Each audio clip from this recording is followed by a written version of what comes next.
In this project, I will use Fuselage metal parts. Some of them must be repainted. I will use 3D printed waterslide decals, use resin jet engine accessories, and do my small modifications and upgrades. So please sit tight and enjoy. Let's get started.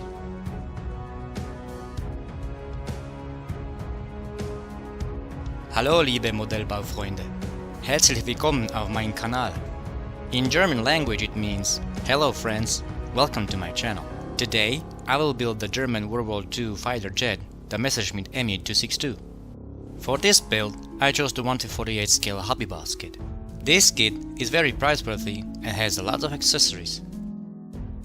Molds on this model are very good. I like the panel riveting and an option for open radio equipment. The wings could have an option for folded flaps. I think I will cut them out and do my own modification. Details of the cockpit parts are nice, but as usual I will use Fuselage metal parts from Edward. As an accessory, the model comes with an option for an open gun bay. This will be fun. The instruction manual is very helpful. Every work step is focused to the smallest detail. There is only an option for Gunze Sangi or Mr. Color paints. The markings and paintings manual represents two machines. The first is from the 1st Kampfgeschwader 51 and the second is from the 10th Nachaufklärungsgruppe 11. Waterslide decals look very good. Swastikas are printed separately, so no Nazi propaganda here. Very smart. There are also decals for the cockpit, but I will not use them. Great! I'm super excited. Please don't forget to hit the subscribe button and hit the bell for not missing any new notifications. Okay, let's start with the build. The first step is to cut out all necessary parts with sharp pliers, clean them with a hobby knife and smooth out the cut lines with sandpaper.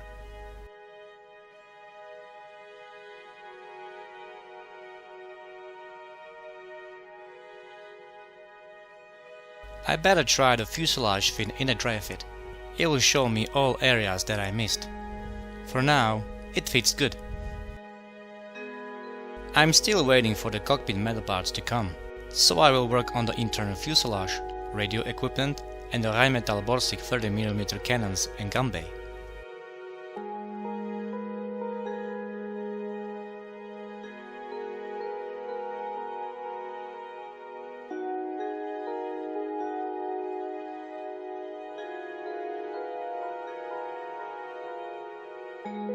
The gun bay fits very tight together in a dry fit.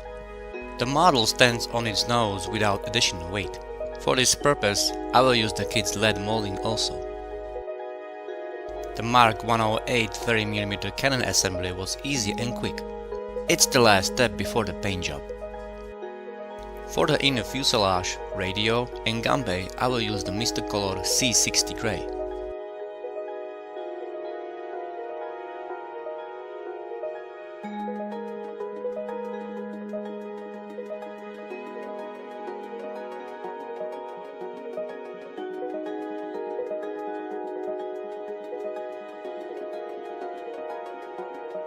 The cannons are painted with Mr. Color C28 steel. After the main paint job is done, I paint the small details with a thin paintbrush.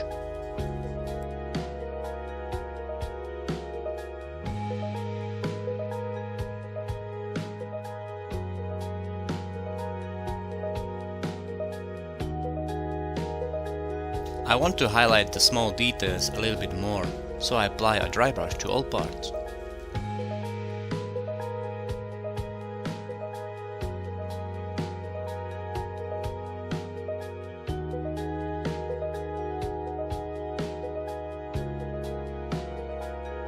After it's done, I seal all parts with a layer of clear glossy varnish. For more paneline and rivet highlighting, I use the Tamiya's accent colored black and grey washes.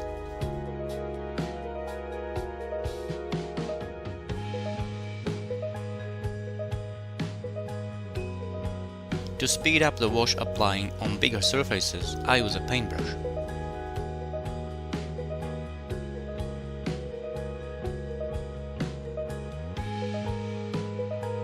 For removing the wash, I mostly use a cotton swab soaked in an amino thinner.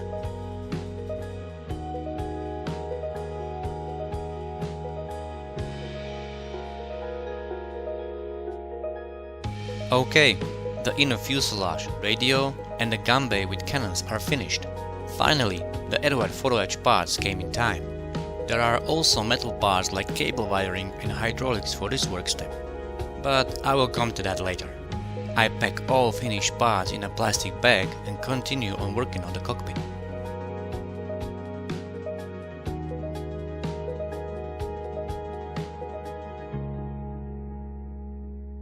Unfortunately, the metal parts leads me to destroy some of the nice instrument detailing.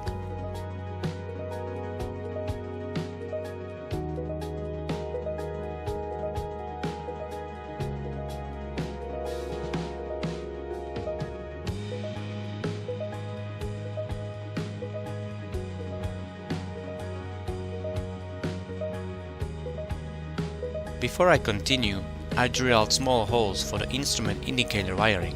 This detail will be visible after I glue the cockpit canopy.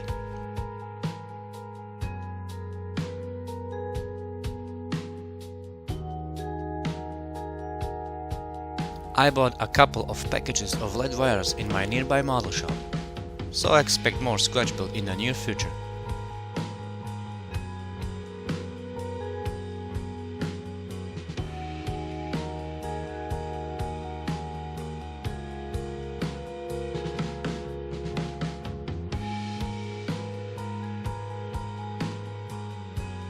The colored metal parts are painted in a dark gray tone. I don't have this color in my stash, so I have to mix my own one. Before that, I made some mistakes and the cockpit color didn't match the colored metal parts. I better avoid this mistake. The work on the cockpit is straightforward like on the gun bay and inner fuselage detailing. Painting, dry brushing, varnishing and washing. I don't like to repeat myself all the time, but I think that you already know my work step procedures.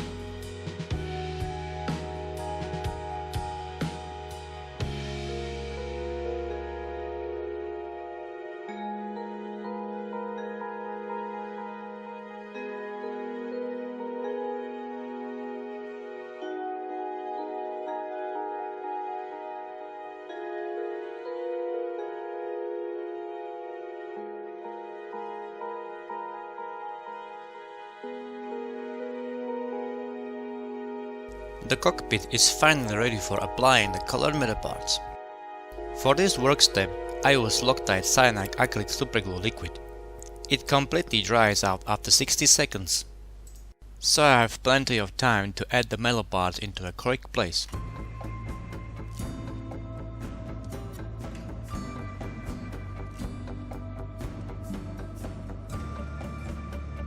Some of the metal parts need to be bent, like these rudder pedals. Sometimes it's difficult to work with these parts. They are very fragile and easy to destroy. I have to be very careful. Next, I paint the pedals with a paintbrush, paint the leather belts and metal buckles.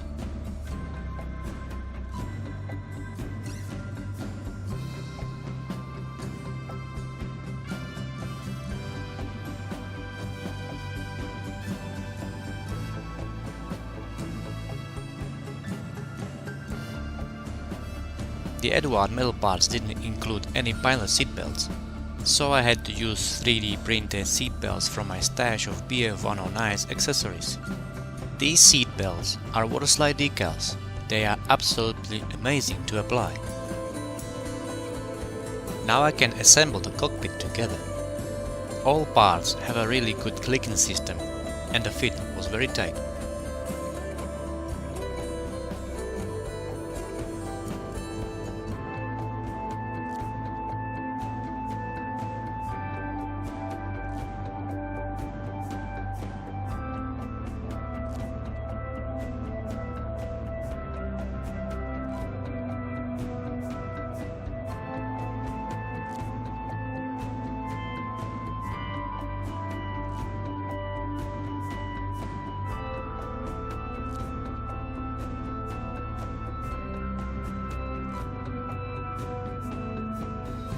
Before I glue the 262's fuselage together, I add metal parts to the gun bay and inner side of the fuselage.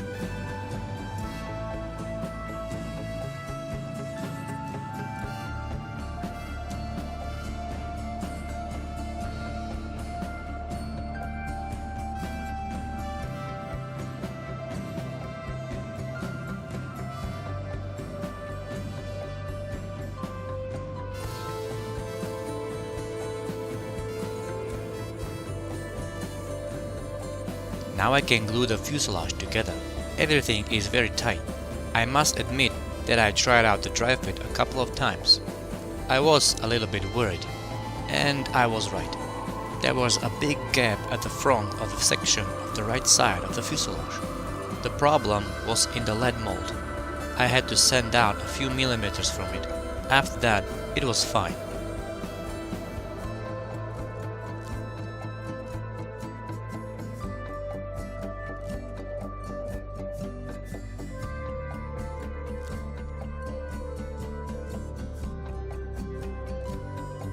For a stronger bond, in some sections I use superglue instead.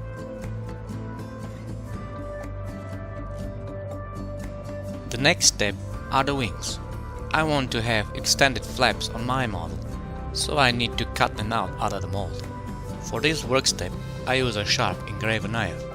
I rather progress slowly.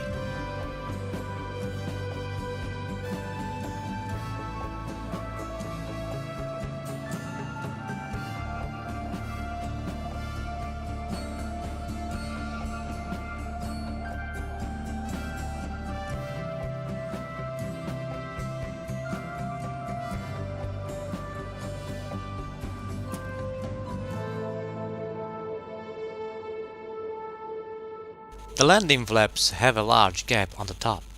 This is due to the fact that the flaps are partially inserted into the wings. Before I continue on the landing flaps, I must glue the wings to the fuselage. After this work step, I can continue on the flaps upgrades. The fit wasn't perfect. I struggled a little bit. Unfortunately, there are some fit imperfections.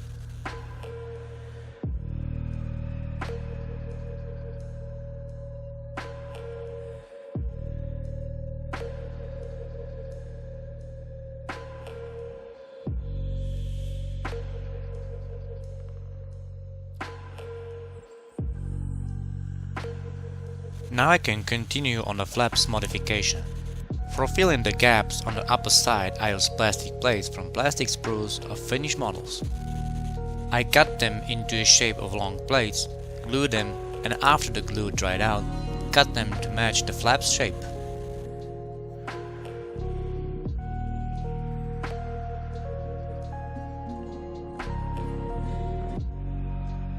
Of course, it's not possible without a dry fit.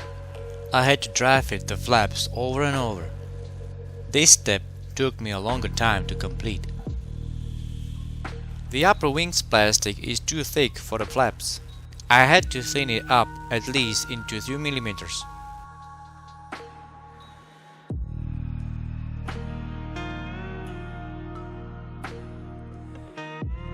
That's much better. Now I can fill the flaps with putty and focus on other additional parts.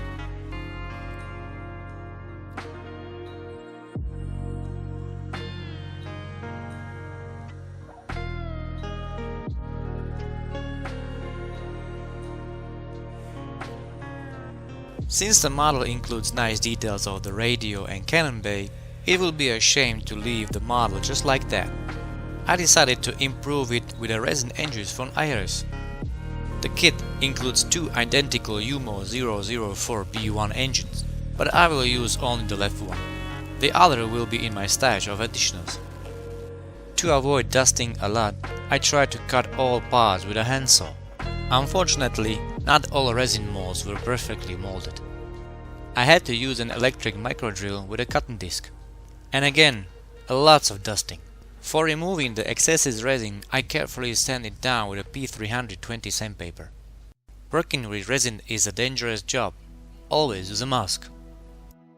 These resin parts are made for the 1:48 scale Tamiya kit and not for the HobbyBoss kit.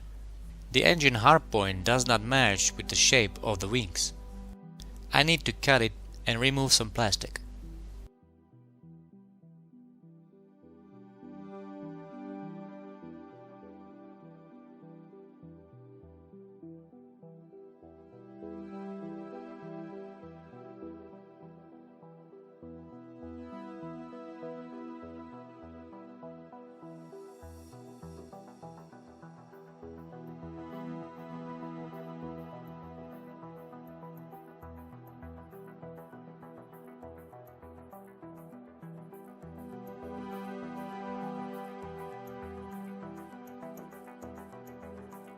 And again, I dry fitted the resin parts a lot. At the end, it fitted quite good. In the end, I will fill everything with putty anyway. After a long sanding and cleaning, the resin Ulmo engine assembly was pretty fast. For gluing, I used Loctite superglue liquid. The IRS kit also included small photo etch metal parts and copper wires. I also added some light wires because the copper wires were too hard to bend. And that's enough with the engine work. I will return back to it when I will work on the paint job. Before filling all imperfections with putty, I glued the clear cockpit canopy parts to the fuselage. Next, I fill all gaps with Mr. White Putty R.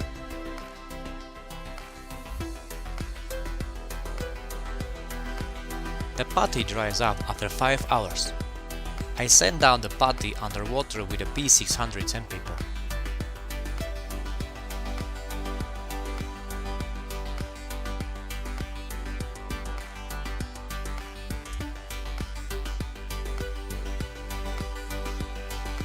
And I clean the model with a cloth and warm soapy water.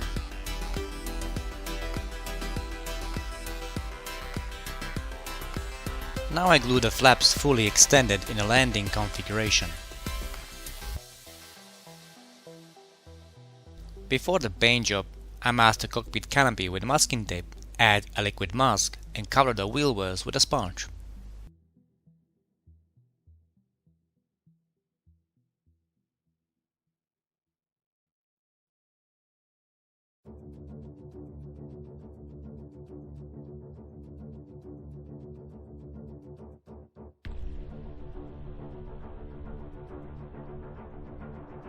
I want the camouflage lines to be accurate as possible, so I glue all panels to the exposed details with a PVA glue. After the paint job, I simply remove and clean the PVA glue with a toothpick or a sharp knife. To unify the model surface, I use Mr. Surface 1000. After surfacing, I highlight all pen lines with a pre-shading technique.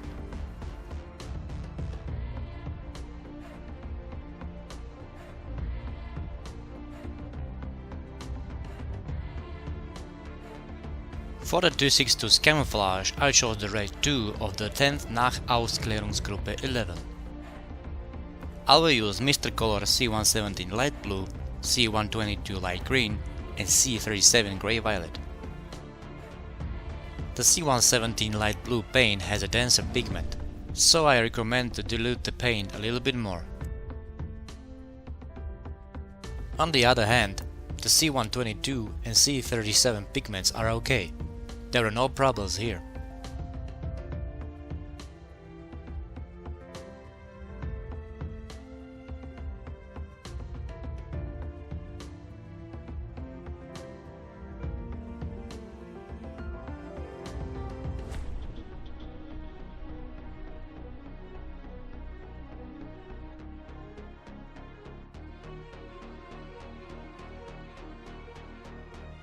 Next, I mask the engine hardpoint with masking tape and paint parts like landing gear legs, wheels, landing gear covers and the Ulmo jet engine.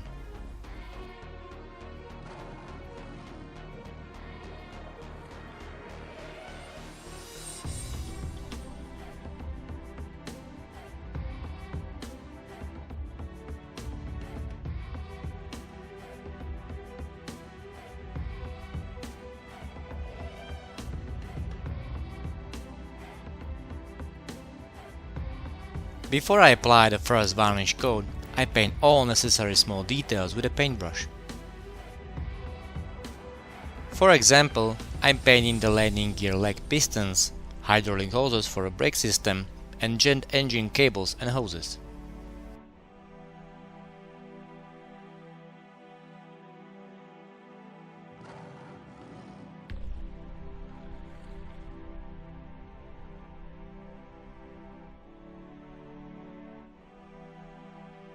After I painted all the small details, I can apply a varnish glossy coat.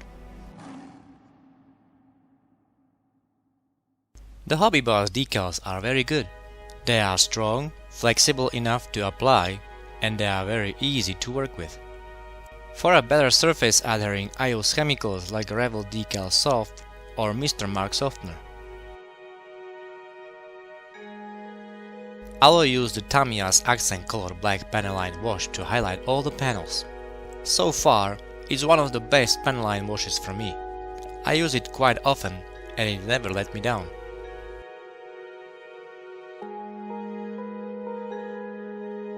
In this project, I will not paint every panel with oil paints.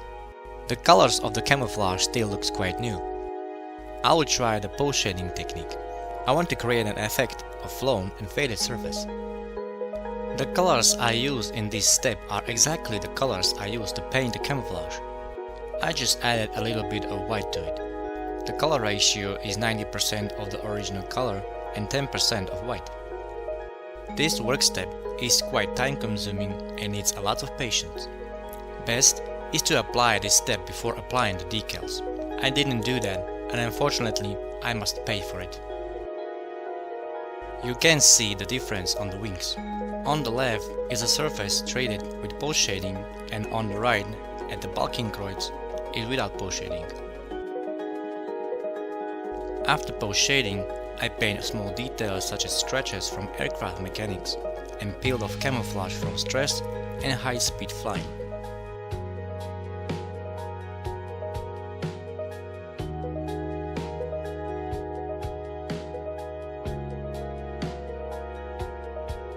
And of course, there are areas that are scratched to the aluminum. Most of it is in all kinds of small removable panels. There is still masking tape on the cockpit canopy, and most of the abrasion is around the cockpit. I will return to this step later. For imitating grease, dirt and oil leaks, I will use my Koch Inor oil paints and pigments from AK. I'm really happy with my oil paints. They are cheap and available in every stationery store. I usually use a thin brush for application and a flat brush with a fine fiber to spread. It's nothing complicated, just a little bit of finer touch and the result is nice. Everyone can learn this simple technique.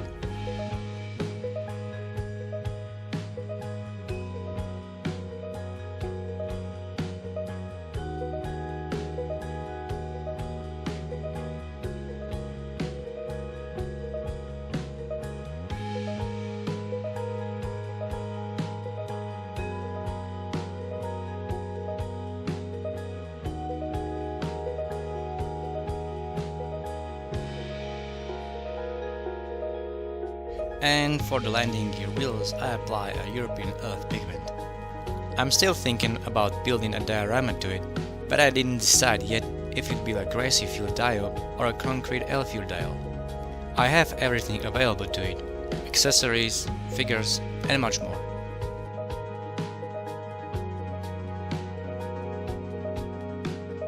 Before the assembly, I add a final layer of Mr. Color GX114 Super Soft Matte Varnish. The 262's assembly was pretty fast. First, I assembled the landing gear legs and the covers and the two additional Rheinmetall Bosic RI-502 rocket boosters.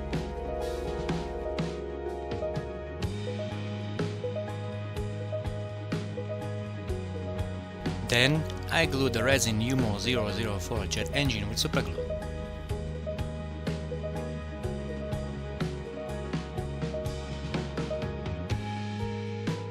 I mentioned before that I will come back to the cockpit's canopy and cabin painting.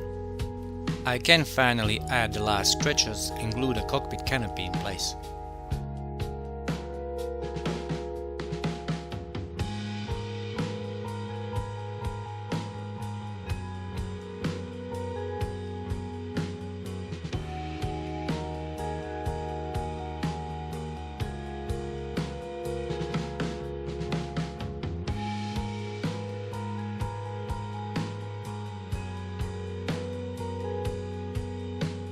There are some small antennas left to glue and paint.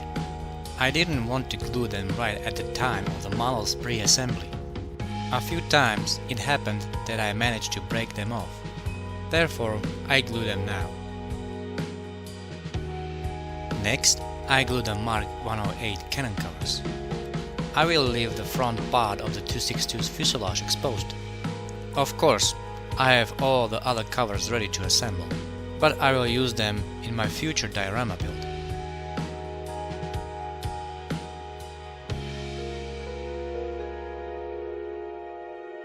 At the end of the assembly, I glue a 0.3mm nylon wire from Uschi van der Rosten imitating the radio antenna.